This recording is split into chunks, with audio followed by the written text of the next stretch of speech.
Următorul eveniment major în calendarul biblic și cel al Israelului este ziua de 9 Av, respectiv 10 Av, faimoasă în primul rând pentru faptul că la această dată, pe parcursul istoriei, au fost distruse atât primul templu de la Ierusalim, construit de Solomon, cât și al doilea templu de la Ierusalim, construit de Zorobabel, după întoarcerea din robia babiloniană, care a fost apoi modificat de Irod cel Mare timp de 46 de ani, începând din anul 20 înainte de Hristos.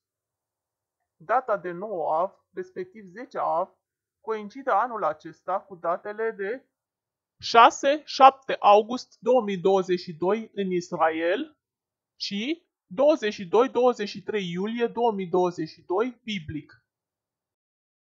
Potrivit calendarului Israelului, pe 9 Av, respectiv 10 Av, s-au produs următoarele tragedii naționale. Condamnarea generației Exodului la 40 de ani în pustie. În Biblie nu se menționează însă că acest eveniment ar fi avut loc la această dată. Vezi Numeri, capitolul 14.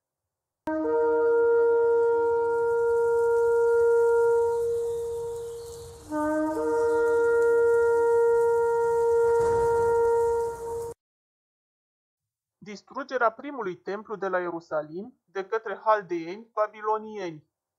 Din Biblie rezultă însă că primul templu a fost distrus pe 10 Av și nu pe 9 Av. În 2 Împărați 25, 8-9, ni se spune că Nebuzaradan, căpetenia străjeilor împăratului Babilonului, a intrat în ziua 7 a lunii a 5-a Av în Ierusalim și apoi a ars casa Domnului. Iar în Ieremia 52, 12-13,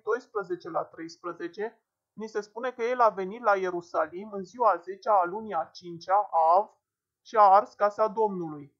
Având în vedere că Biblia nu se contrazice, ci se completează, din pasajele de mai sus rezultă că Nebuzaradan, căpetenia străjerilor împăratului Babilonului, a venit la Ierusalim în a 7-a zi a lunii a 5-a Av, iar templul a ars de-abia în cea de-a 10-a zi a lunii a 5-a Av.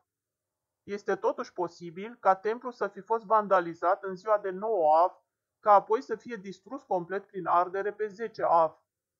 Acest lucru ni-l confirmă chiar și evreii, care spun că au ales să celebreze inițierea distrugerii de ziua de 9 Av și nu finalizarea ei, ziua de 10 Av.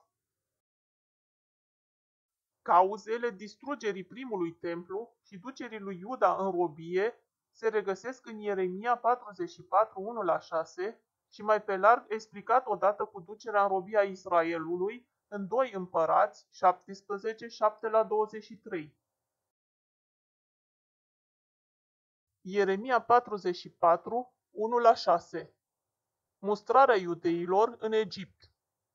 Iată cuvântul spus lui Ieremia cu privire la toți iudeii care locuiau în țara Egiptului, la Migdol, la Tahpanes, la Nof și în țara Patros.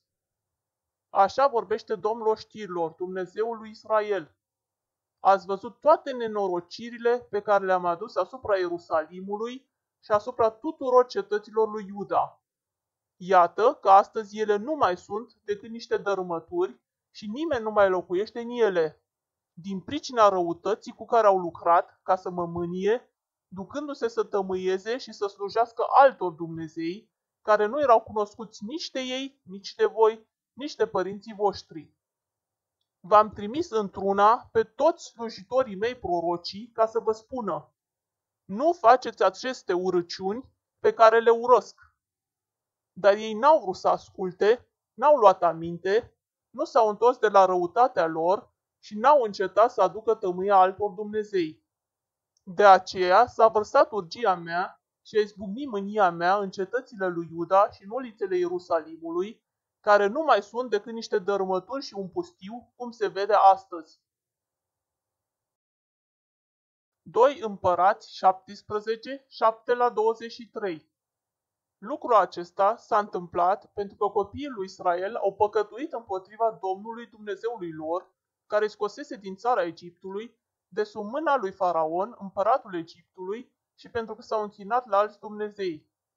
Au urmat obiceiurile neamurilor pe care Domnul le izgonise dinaintea copiilor lui Israel și obiceiurile rânduite de împărații lui Israel.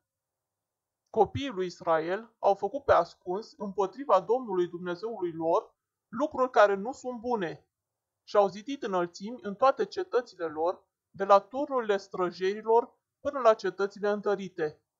Și-au ridicat stâlpi idolești și astarteie pe orice deal și sub orice copac verde. Și acolo au ars tămâie pe toate înălțimile, ca și neamurile pe care le izgonise Domnul dinaintea lor, și au făcut lucruri rele prin care au mâniat pe Domnul. Au slujit idolilor, despre care Domnul le zisese să nu faceți lucrul acesta. Domnul a înștiințat pe Israel și Iuda prin toți prorocii lui, prin toți văzătorii, și le-au zis: întoarceți-vă de la căile voastre cele rele și păziți poruncile și rânduielile mele, urmând în totul legea pe care am dat-o părinților voștri și pe care v-am trimis-o prin robii mei, prorocii. Dar ei n-au ascultat și au înțepenit grumazul, ca și părinții lor, care nu crezuseră în Domnul Dumnezeul lor. N-au vrut să știe de legile lui, de legământul pe care îl făcuse cu părinții lor și de înștiințările pe care li le dăduse. S-au luat după lucruri de nimic și ei înșiși n-au fost decât nimic. Și după neamurile în mijlocul cărora trăiau, măcar că Domnul le poruncise să nu se ia după ele. Au părăsit toate poruncile Domnului Dumnezeului lor și au făcut viței turnați, au făcut idoli de Astartei, s-au închinat înaintea întregii oștiri a cerurilor și au slujit lui Baal. Au trecut prin foc pe fiii și fiicele lor, s-au dedat la ghicire și vrăjitorii și s-au vândut ca să facă ce este rău înaintea Domnului, mâniindu-l. De aceea Domnul s-a mâniat foarte tare împotriva lui Israel și i-a îndepărtat de la fața lui. N-a rămas decât seminția lui Iuda și chiar Iuda nu păzise poruncile Domnului Dumnezeului lui, ci se luase după obiceiurile rânduite de Israel. Domnul a lepădat tot neamul lui Israel, i-a smerit, i-a dat în mâinile jefuitorilor și a sfârșit prin a-i izgoni dinaintea feței lui. Căci Israel se deslipise de casa lui David și făcuse împărat pe Ieroboam, fiul lui Nebat, care l-a bătuse de la Domnul și făcuse pe Israel să săvârșească un mare păcat. Copiii lui Israel se dăduseră la toate păcatele pe care le făcuse Ieroboam, nu s-au bătut de la ele până ce Domnul a izgonit pe Israel dinaintea lui, cum vestise prin toți slujitorii săi proroci. Și Israel a fost dus în robie departe de țara lui, în Asiria, unde a rămas până în ziua de azi. Distrugerea celui de-al doilea templu de la Ierusalim de către romani, tot pe 10 Av, potrivit istoricului Iosefus Flavius.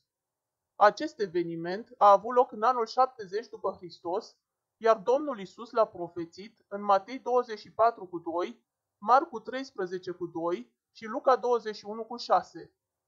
Cauza distrugerii celui de-al doilea templu și la toate tragediile care vor mai urma pentru copiii lui Israel, o reprezintă faptul că l-au respins pe Domnul Iisus drept Mesia, dar și faptul că odată înviat Domnul Iisus, templul zidit din piatră a devenit nu doar inutil, ci chiar o piatră de potignire pentru ei. De la învierea Domnului Iisus și până la întoarcerea Domnului pe pământ, singurul templu acceptat de Dumnezeu este cel format din credincioși adevărați. Nu știți că voi sunteți templul lui Dumnezeu și că Duhul lui Dumnezeu locuiește în voi? 1 Corinteni 3:16. Căderea Betarului.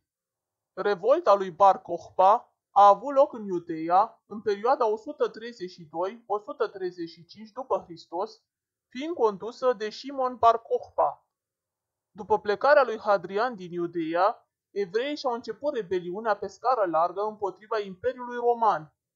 Bar Cochba a bătut monede pe care scria Libertate Israelului și începuse să fie considerat Mesia cel așteptat al evreilor.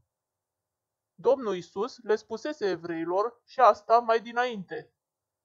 Eu au venit în numele Tatălui meu și nu mă primiți. Dacă va veni un altul în numele lui însuși, pe acela îl veți primi. Ioan 5:43. Succesul său inițial a fost considerabil.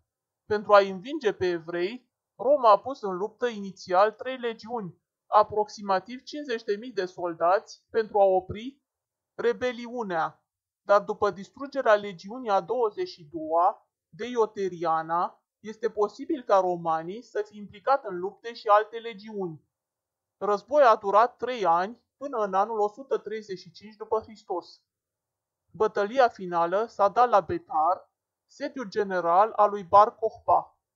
După o luptă aprigă, care s-a încheiat într-o baie de sânge, prin înfrângerea totală a răsculaților, luptătorii evrei au fost schingiuiți, crucificați, iar restul populației a fost trimisă în exil. La un an mai târziu, împăratul roman Hadrian a înființat un templu păgân pe locul unde stătuse templul evreiesc și a reconstituit Ierusalimul drept un oraș păgân, redenumindu-l Aelia Capitolina, iar evreilor le era interzis să intre în el.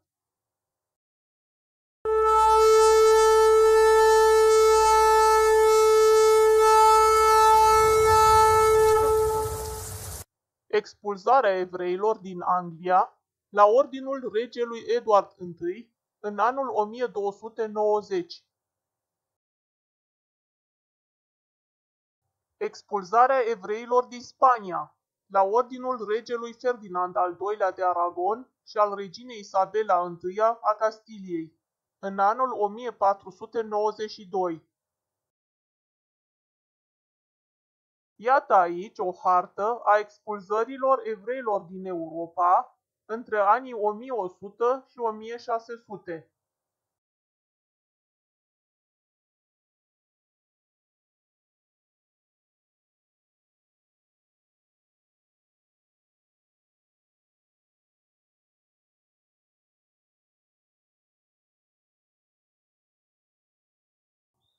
Viitoarea restaurare a rămășiței copiilor lui Israel. În toată țara, zice Domnul, 2/3 vor fi nimicite, vor pieri, iar cealaltă treime va rămâne.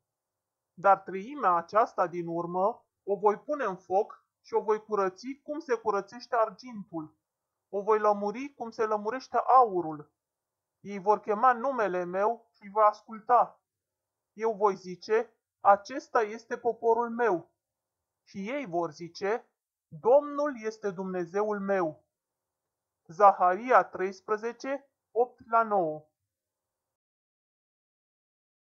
Fraților, pentru ca să nu vă socotiți singuri înțelepți, nu vreau să nu știți taina aceasta. O parte din Israel a căzut într-o împietrire care va ține până va intra numărul deplin al neamurilor. Și atunci tot Israelul va fi mântuit, după cum este scris. Izbăvitorul va veni din Sion și va îndepărta toate nelegiurile de la Iacov. Acesta va fi legământul pe care îl voi face cu ei când le voi șterge păcatele. Romani 11, 25-27.